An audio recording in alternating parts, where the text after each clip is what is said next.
Hello. I'm in Bed-Stuy, Brooklyn now. And let's see.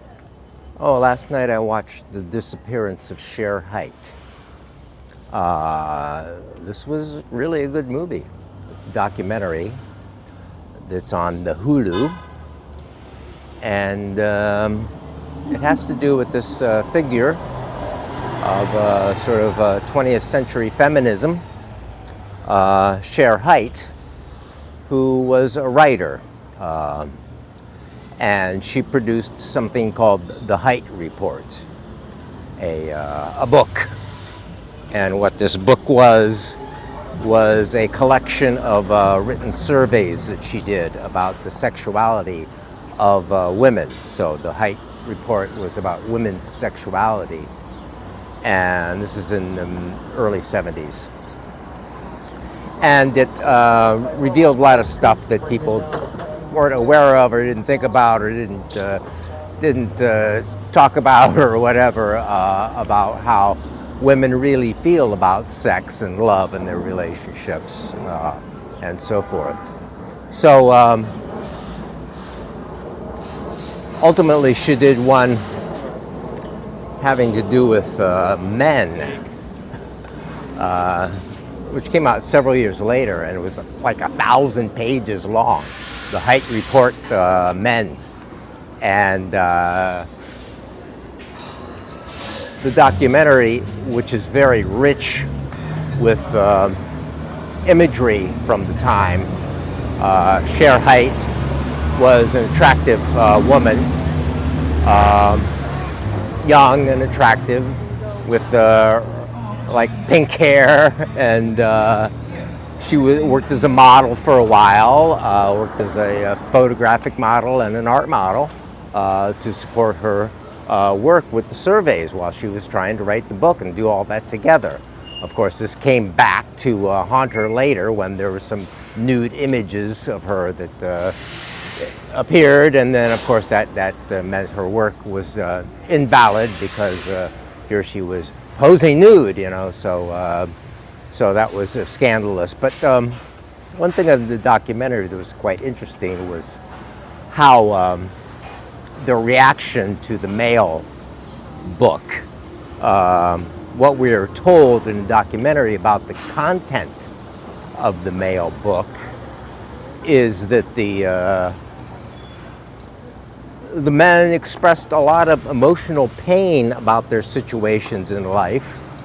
And of course that doesn't seem odd to me. And they were not particularly any happier of their sexual life than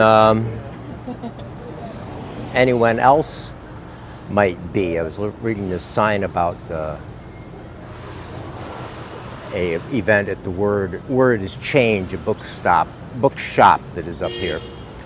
So anyway, yeah, they show clips of like TV shows where these actor guys who are talking about the book and how there's no way that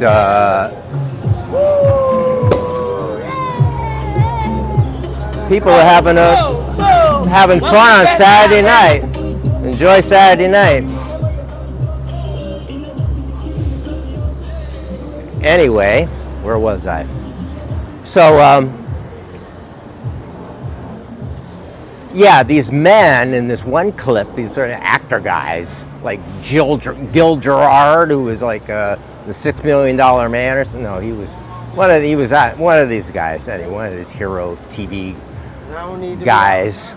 Anyway, they say, "Oh no, this is I don't relate to any of this. This is like not like me or not any like the men I know, and none of us would ever have affairs, and they don't have affairs." And, it's just denial of the whole thing.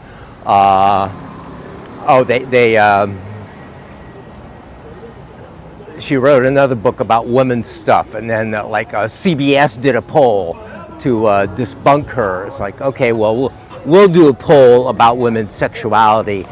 Part of the issue was that that women Oh,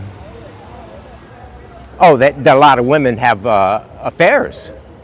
So they say, well, you know, we don't really believe that this is valid, so we'll do our own poll. So they do a telephone poll.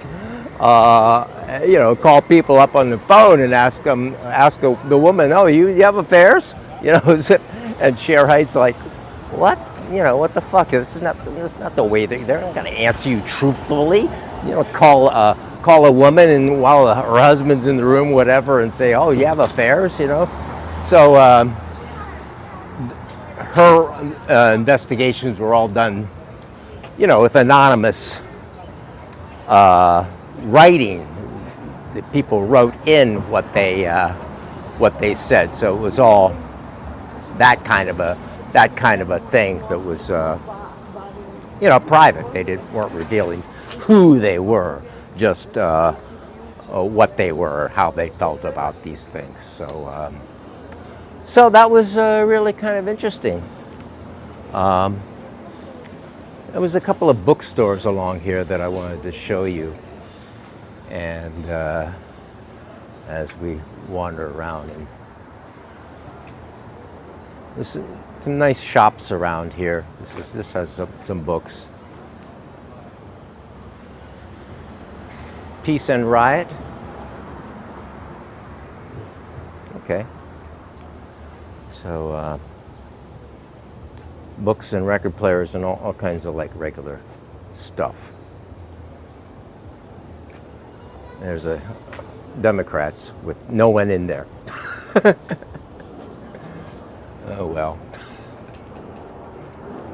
I probably shouldn't comment on the political situation. It's really kind of screwed up. Yeah, so where's this other bookstore? So here's this other bookstore, and I walked in there earlier. It's really kind of good. It has lots of stuff. It's sort of a full service bookstore. Has a lot of like movement stuff in there, since this is Bed-Stuy and so forth. Bunch of used books, bunch of stuff, and so yeah, it's pretty cool. So the word is change, books used and new. So you might want to come to Bed-Stuy and look for books sometimes. Now right up here across the street, there's another one. You know, as we know, people who watch my thing, I don't really buy a lot of books because I get them at the library, and I don't have space to keep books, and I don't want to keep books. I rarely read a book more than once, so there's no point in keeping them other than, I guess, forcing someone else to take it and making them read it, which sometimes I suppose I've done. But I used to collect a whole bunch of books, and I had a lot of books, and, well, not a lot of books. I had fairly many books. Like, I had all of Theodore Dreiser's books, all this not fiction, stuff like that. So, and B. Travin, I had a bunch of B. Travin books. But when I got evicted from First Street, 43 East First Street, I got rid of all that stuff, and a lot of it, and you know, some stuff went into storage for a while and floated around with me. That's why I don't have much of anything, and why I'm going to walk this path without leaving much of a trace. So, you know, and they say going to the woods, don't leave a trace, or leave only your footprints. Well, my footprints are not reading on this asphalt or cement, so you know, whatever. Here's the other place that is kind of elegant, really. Good books, natural wine, cute teas, dear friends, cool events, etc. And this place is a lot kind of nicer, and you can see inside a little bit. I don't want to have people in my videos that much. It's called Dear Friend Books. Is that what it's called? Wise Women Fish Hooks Here. Dear Friend Books. See that?